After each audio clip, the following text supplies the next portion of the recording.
You keep adding, more plans, more goals, more things to fix, more things to acquire. And somehow the more you add, the more restless you become. You have tried wanting more. You already know how that ends. Welcome to the Stoic Compass. I am EPICTETUS, and today I am joined by Carl Jung and Lao Tzu. Today we are examining, what does it mean to want less, and why is it harder than wanting more?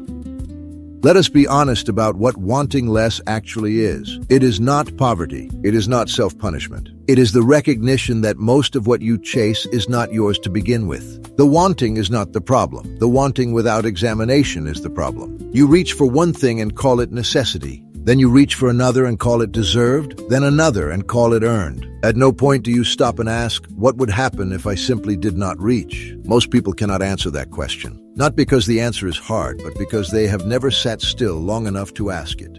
I would not frame it as reaching or not reaching. That is too simple. The more interesting question is, what is the wanting actually for? People do not want things randomly. They want things because those things are doing work in the psyche. They are compensating for something. The person who accumulates endlessly is not just greedy. They are afraid, and the accumulation is a way of holding that fear at bay. One might say the desire is a kind of armor. And the reason wanting less is so difficult is not because people lack discipline. It is because they have not looked at what the wanting is protecting.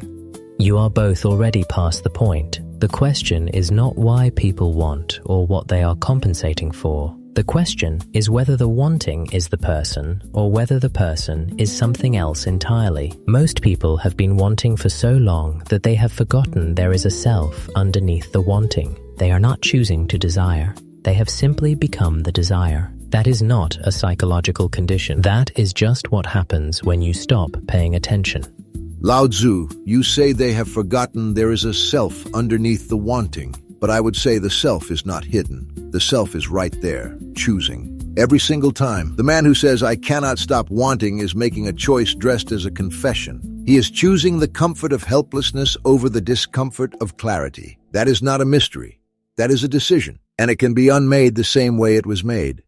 That is too fast, Epictetus. You are describing the outcome of a long inner process as though it were just a switch to be flipped. The reason compulsive desire is so persistent is precisely because it is not a simple choice. It has roots, it has history. A child who grew up with scarcity does not just decide to want more. The wanting was carved into them. The compensation became structural. You cannot discipline your way out of a wound you have not looked at.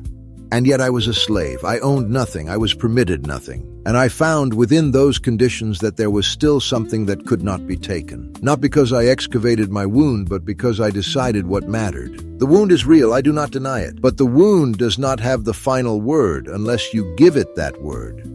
There is something both of you are missing. You are treating wanting less as an achievement to be reached, a state to be earned, a discipline to be practiced. But what if wanting less is simply what remains when you stop feeding the wanting? You do not need to excavate the wound or decide what matters. You need to stop pouring energy into the machine. The machine runs because you keep running it.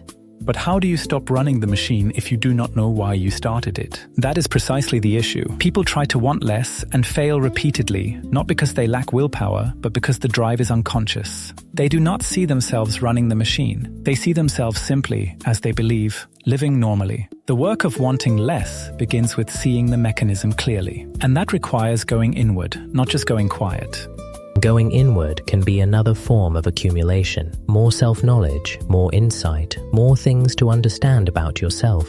At some point, the analysis becomes its own wanting. That is exactly right. I will say it plainly, there is a certain kind of introspection that is just desire wearing a philosophical coat. You spend so much time asking why you want that, you never get around to stopping. The question is not interesting. The action is interesting. What will you actually let go of today? Not metaphorically, not eventually, today. But Epictetus, when you say let go, you are assuming people know what they are holding. Often they do not. They think they are holding one thing and they are actually holding another. A man says he wants to stop working so much, but what he is actually holding is the belief that he is only worth something when he produces. You cannot let go of that by deciding to leave the office earlier. You have to see the belief. Otherwise, you just carry it somewhere else. That is fair. And it is also true that seeing the belief does not automatically dissolve it. I have watched people understand exactly what they are doing and continue doing it. Understanding is not the same as release. Some things are released only when you exhaust yourself fighting them. Some things are released when you simply stop treating them as important. The path is not the same for everyone, and it cannot be designed in advance. So we agree that release is possible. We disagree on how it happens. Good. I would rather argue about a real thing than agree about a vague one. Here is what I know. The person who wants less is not the person who has fewer desires. The person who wants less is the person who has stopped believing that the desire represents something real about them. Your wanting is not your identity. It is a habit. Habits can be interrupted. I would say the wanting is part of the identity, or at least part of what the ego has constructed as identity, which is why interrupting it feels like a small death. People resist wanting less not because they love the thing they want, but because they are afraid of who they will be without the wanting. The emptiness that follows the desire is terrifying to the ego. What is left when you stop reaching? Most people do not wait long enough to find out. What is left is what was always there. That is the only answer to that question, and it is not a terrifying answer unless you have decided in advance that emptiness is a problem. The space after the wanting is not a void, it is just space. Most people have never been in it long enough to know that. Here is what I want to challenge in both of you. You keep speaking about this as though it requires a certain kind of person, a certain kind of readiness, a certain kind of inner condition. I reject that. Wanting less does not require you to be healed or whole or enlightened. It requires you to make one decision and then make it again. It is not a transformation, it is a practice. And practices do not require perfect conditions. They require you to begin. I am not arguing against beginning. I am arguing against beginning blind. The person who begins without self-knowledge may let go of the symptom and leave the root untouched. Then the symptom returns or it moves. You have seen this. The man who stops drinking and starts working 18 hours a day. The woman who leaves a controlling relationship and enters another one. Willpower without insight is just moving furniture in a burning house. And insight without release is just a very well-lit burning house. Finally, something we can all sit with. Perhaps, though I notice we have been discussing wanting less for some time now, and none of us has actually wanted less as a result. That is because none of you have stopped talking long enough to notice whether you want to. The debate is not the point. The debate is the kindling. What matters is what it lights. I wonder, though, whether most listeners will walk away thinking about kindling, or whether they will walk away thinking about all the things they are still holding and do not know why. That is the harder question. Not whether to want less, but what the wanting has been standing in for all along. The harder question and the simpler question are the same question. You want less when you see clearly what the wanting costs you, not in the abstract, in the actual texture of your actual day. The wanting is exhausting. Most people do not notice that because they have never let themselves rest from it. There it is. What does the wanting cost you? Not in philosophy, in your day, in your attention, in your sleep, in the quality of what you are actually present for. You trade the real for the pursued every single day, and you call it ambition. You call it drive. You call it a good life. The cost is also emotional. The ego that is always wanting is an ego that is always measuring. Am I enough yet? Have I done enough? Have I accumulated enough to be safe? That inner measuring is relentless, and the tragedy is that no amount of acquisition silences it, because the measuring is not about the things. The measuring is about the self. Until that is addressed, wanting less is simply wanting more of something different. You are both right that there is a cost, but I want to be careful about making wanting less into another project, another thing to achieve, another way to be better. Because the moment it becomes that, it is just a new form of wanting more. Wanting less is not a goal. It is what happens when the urgency drops. And the urgency drops when you stop believing that the future is the only place where your life can be real.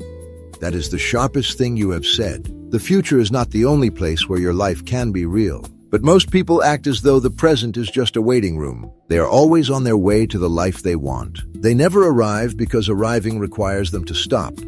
And stopping is threatening, because in stillness, everything you have been avoiding has the chance to surface. The wanting keeps the noise level high enough to drown out the signal. That is not an accident, it is a function. The ego uses wanting the way it uses busyness, to avoid an encounter with itself. then perhaps the beginning of wanting less is simply this. Let it go quiet. Not forever, not perfectly, just for a moment. See what is there when the reaching stops. That is not a practice. It is an experiment, and the results are available immediately. You have heard the argument from 3 directions. Now hear what the argument cannot say. Most people think wanting less is about subtraction. Remove the desire, reduce the list, simplify the life. But that is not where it starts. It starts somewhere stranger and more personal than that. The wanting is not random. It is doing something for you. It is filling something, or covering something, or proving something that you decided long ago needed to be proved. The person who cannot stop acquiring is not simply undisciplined. They are working very hard to stay ahead of a feeling they cannot name. The wanting is the armor, and armor feels necessary right up until the moment you discover what you were afraid would happen if you took it off, and then discover it does not happen. Wanting less begins with one honest question. What am I afraid will be true about me if I stop reaching for this? Not what will I lose materially? What will I have to face about myself? That question does not need to be answered completely, it just needs to be asked. The act of asking it introduces a pause between you and the desire, and in that pause, something changes. The desire does not disappear, but it stops being automatic, and that is where freedom begins. Not in having less, but in choosing what you reach for with your eyes open. Today, try this. Pick one thing you have been wanting, something you keep returning to in your mind, and ask yourself honestly what you believe it will prove about you once you have it. Write it down if you can. Do not fix it, just see it. That one moment of seeing is worth more than any amount of discipline. The wanting will still be there when you leave this room. That is not a problem to solve. The question is whether you will be the one choosing it, or whether it will be the one choosing you. Most people spend their whole lives moving towards something and never ask whether the movement was theirs to begin with. You do not have to want less, you have to want on purpose. That is harder, and it is the only thing that is actually yours to do. If today's conversation has served you, take it further. Pay Attention by C. Tribu, 12 Lessons in the Practice of Seeing Clearly, available now on Amazon.